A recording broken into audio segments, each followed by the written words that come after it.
નમસ્કાર દોસ્તો, વાત છે જીઆરડી તાતાની. માણસ એની ખાનદાનીની પરીક્ષા કઈ રીતે થાય એની વાત તમને મારે આજે કહેવી છે. અને આ વાત, આ પત્ર એમની આત્મકથાની પુસ્તકમાં ધરબાયેલો પડ્યો છે. એક મિસેસ લાલવાની કરીને એર હોસ્ટેસ છે. સાંજના 5-5:30 સમયે છોકરાને સ્કૂલેથી લઈને આવે છે અને ટ્રાફિક સિગ્નલ બદલાય એટલે જરા શાર્પ ટર્ન લે છે, જેનાથી તાતાની ગાડીને અવરોધ પહોંચે છે. એટલે એના ડ્રાઈવરે કઈ હૂટિંગ કર્યું. આ ભાઈ પણ મગજની ફરેલ, એને તાતાને કાગળ લખ્યો કે dear mister Tata, you do not know the plight of the housewives in Mumbai. તમને ક્યાંથી અનુભવ હોય? તમે you are moving in the chauffeur driven cars. You do not know the mad Bombay traffic and the maneuvers we have to make. Therefore, yesterday out of one such situation, ગઈકાલે આવું એક પરિસ્થિતિ ઊભી થઈને મેં મારી કારે શાર્પ ટર્ન લીધો. હું સંમત થાઉં છું કે મારા કાર એના કારણે તમારી કારને થોડીક સેકન્ડ અવરોધ નડ્યો, પણ તમારા ડ્રાઈવરે કંઈક અભદ્ર વાત કહી એવું મને લાગ્યું. મિસ્ટર તાતા, મારી તમારા માટેની અત્યાર સુધીની છાપ એક સજ્જન અને સૌજન્યશીલ માણસ તરીકેની છે. એટલે મને ખરાબ લાગ્યું, એટલે હું તમને આ પત્ર લખું છું. હવે મિસેસ લાલવાણી કોણ? એર ઇન્ડિયાની એર હોસ્ટેસ. જીઆરડી તાતા એ વખતે એર ઇન્ડિયાના ચેરમેન. એર ઇન્ડિયાની એર હોસ્ટેસ એર ઇન્ડિયાના ચેરમેનને કાગળ લખે છે. સાહેબો શું થાય? અત્યારના સાહેબો ચલાવી લે ખરા? ના ચલાવી લે. પેલો તો સાહેબ હતો એનો, તો એ કાગળ લખ્યો, ભૂલી ગઈ. 20-25 દિવસે એને જવાબ આવ્યો જીઆરડી તાતાનો. ડિયર મિસેસ લાલવાણી, મેં તમારો પત્ર, હું વિદેશથી પાછો આવ્યો એટલે 2 દિવસ પહેલા જ જોયો છે.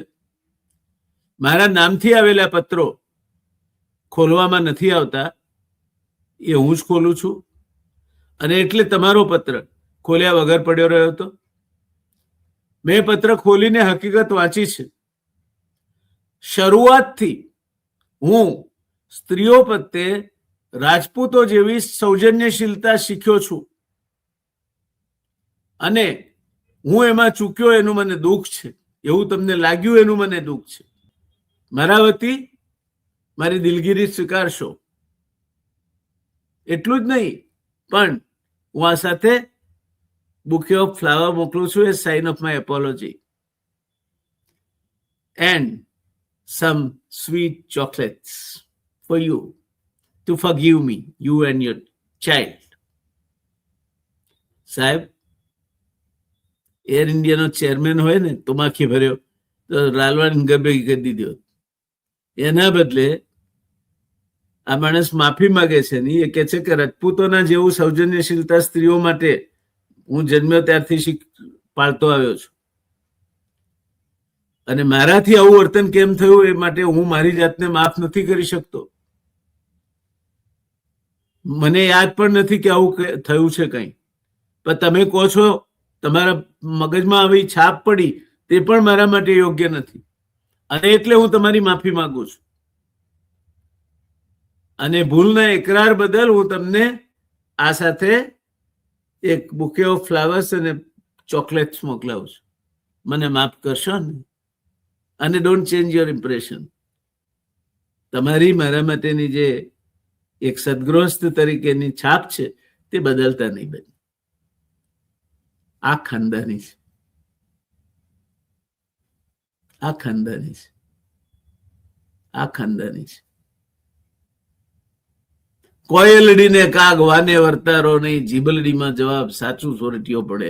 આ કોયલડીએ જીભમાં જવાબ આપ્યો, કાકા ન કર્યું કે જા કાલથી છૂટી થઈ જા. પેલા પીએમ કેવું કહેવાનું જ હતું કે લાલવાણી છૂટી કરી દો નોકરીમાં. છૂટી થઈ ગયો.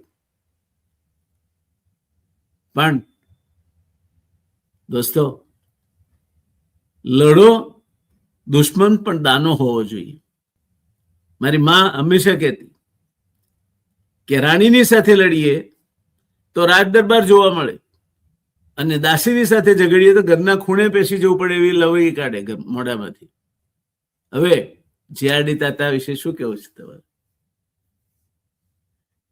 એ જીઆરડી તાતા જે ઇન્દિરા ગાંધીને કાગળ લખીએ તો માય ડિયર ઇન્દુ એમ લખીને લખતા હતા, નહેરુજીને માય ડિયર જવાહર લખીને લખતા હતા.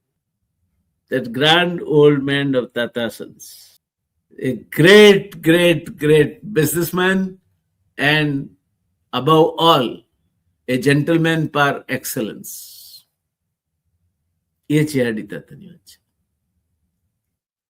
હવે કોઈના પર ગુસ્સો યાદ આવે ને તમને બહુ, ત્યારે જયારે જીઆરડી તાતાને યાદ કરશો ને, ગુસ્સે નહીં થતા. ગુસ્સે થવાથી કઈ મળતું, તમને નુકસાન થાય છે. અને ગુસ્સો એ તમારી નબળાઈ છે એટલું યાદ રાખજો. જે માણસ સબળ છે, જેનામાં ક્ષમતા છે, શક્તિ છે, એ ગુસ્સે નથી થતો, ધમકી નથી આપતો. જેની પાસે શક્તિ અને સામર્થ્ય છે તે ધમકી નથી આપતો. રહેશે યાદ તમને તો હંમેશા હળવા રહેજો. ક્ષમા વિરસ્ય ભૂષણમ, યાદ રાખજો. રાજી રહેજો અને બીજાને રાજી રહેવા દેજો. આવજો ત્યારે.